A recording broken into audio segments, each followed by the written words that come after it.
بسم الله الرحمن الرحیم. ملګرو عذابونه هغه به ولې نه راځي؟ په سکرین باندې تاسو ته ښکاري علیشه دا ورسره مور ده. دې نه علاوه د پاکستان نور فنکاران دي هغه تللي دي سعودي عرب ته. سعودي عرب ته تللي دي او د څه دپاره تللي دي؟ د ډانس دپاره تللي دي، هلته د شو دپاره تللي دي. وایي اختر دی او هلته به مونږ شوګانې کوو.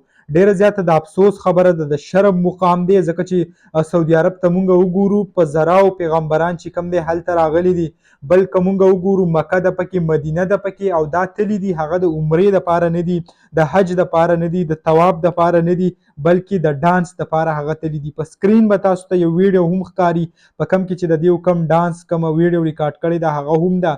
یعنې د اختر 3 ورځې شو چې کوم ده هغه په ریاض کې ده.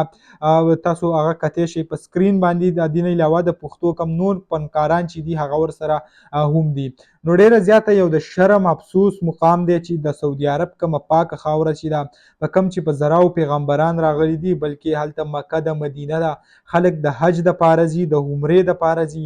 په کال کې په لکاو خلک هلته ځي صرف او صرف د عبادت دپاره. تر اوسه پورې په هغې کې داسې قسمه د فحاشۍ کمې اډې دي نه علاوه کم د ډانس شوګانې وغیره دا نه وي. خو کله چې دا نوی باچا سلمان راغلی دی نو دې چې کم حالات شروع کړي دي هغه ډېر زیات د شرم مقام دی چې په سعودي عرب کې چې به مخکې کم څه کېده هغه په تاسو ته وګورئ، او اوس چې پکې کم ډانسونه او پروګرامونه کېږي نو دې ته تاسو وګورئ.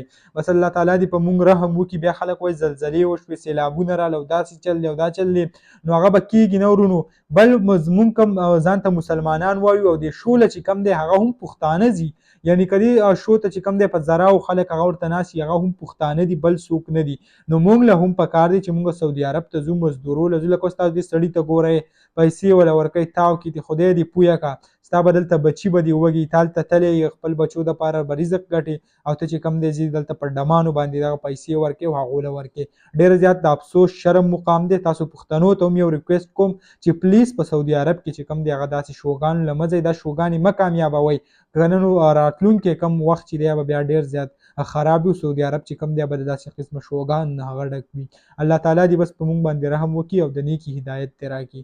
بله ویډیو کې به مې لا وګورو انشاءالله. نن دپاره دا کافي وه. د لوی الله په امان.